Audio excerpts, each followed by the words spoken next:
This session is to talk about cooperative advisory councils.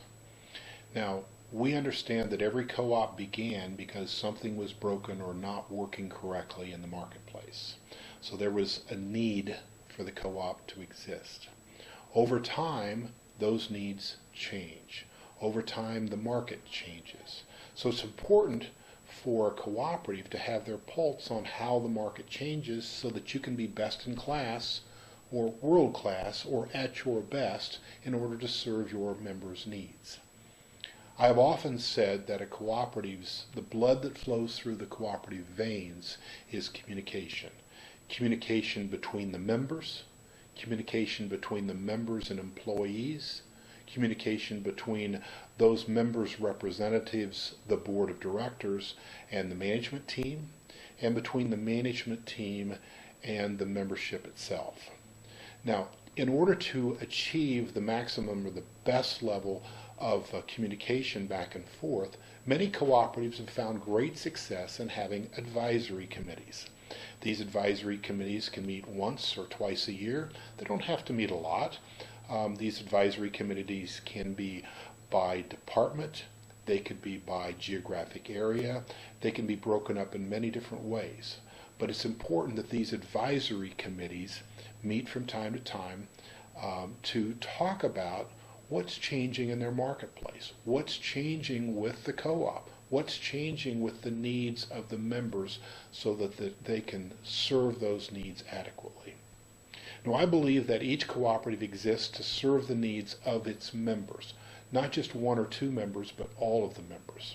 That the board of directors and management are most effective when they understand the needs of those membership, and that a cooperative does represent the community that it works and resides in.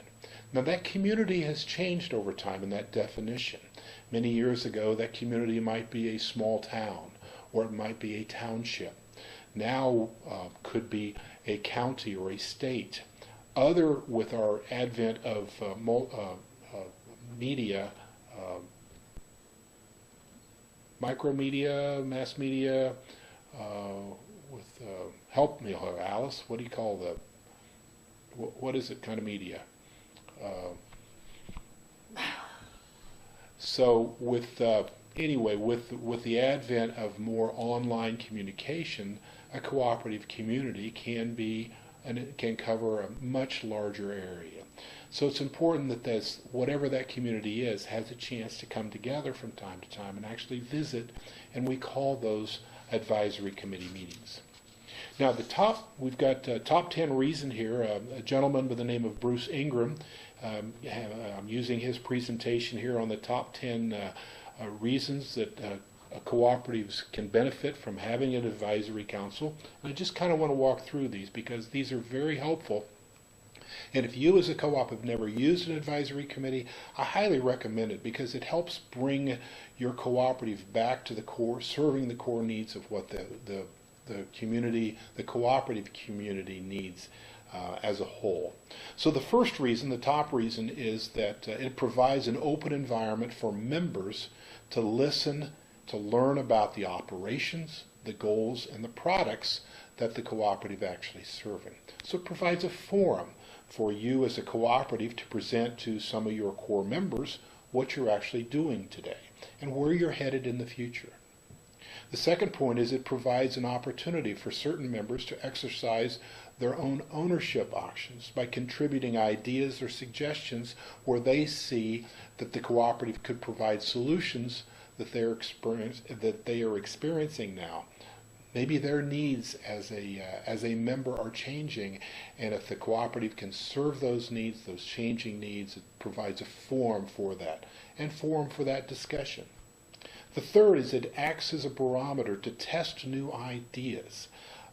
As a member, you can test new ideas with other members at an advisory council, or you can test those new ideas with staff members, with the CEO, or with the board member, all of who should attend these advisory committees.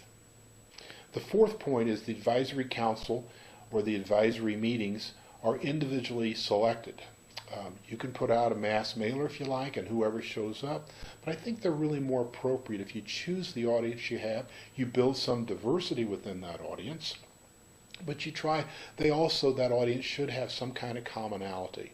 So working with a particular sector, working with a segment or an industry, or a group or a geographic area, something that they have in common helps each of those members feel loyal to each other and comfortable in their advisory meeting.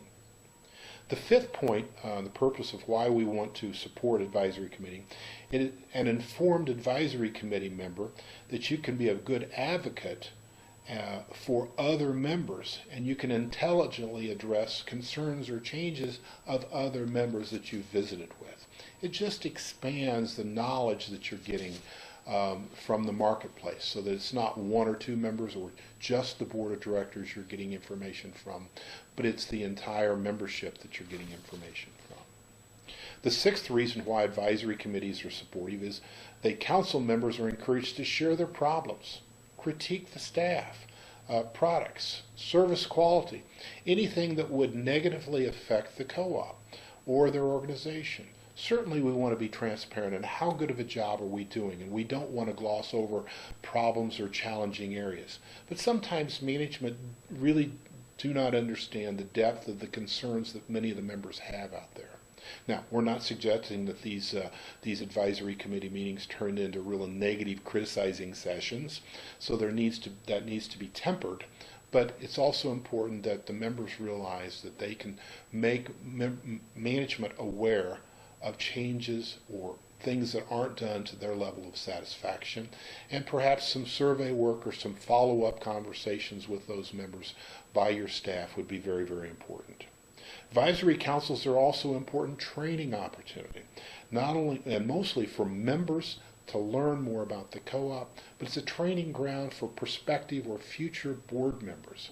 I've had many people say, Rod, we can't find anybody that wants to run for the board of directors. Well, if you have active advisory councils, you have people that show up and feel like they're engaged in the co-op, you can certainly identify and recruit from those active advisory council members to the board of directors, and it provides a wonderful stepping stone to the board of directors. The eighth way that members is a way of thanking the members for their particular business. If you have this as a breakfast or a dinner or a lunch involved, you can have maybe small gifts, small gratuitous things that you can pass back to those members who do choose to show up. It's a way of saying thank you for your business and saying thank you for your opinions. Thank you for being engaged in your co-op and expressing your personal needs who represent other people's needs in the marketplace. The ninth point is a way of, the advisory members is a way of giving key ingredients to provide a link between the board of directors and the general membership. Certainly there needs to be a couple of directors at these advisory committee meetings. There needs to be a management team member or two at those advisory committee meetings, so they can explain their rationale for why they made certain decisions. And the last reason is to address the needs of the members' owners and ensure that growth, the dynamic change takes place within your co-op at all times, and that you're actively seeking out younger individuals who may be more innovatively trying to adapt the co-op model, your co-op model, to the growing needs of future members.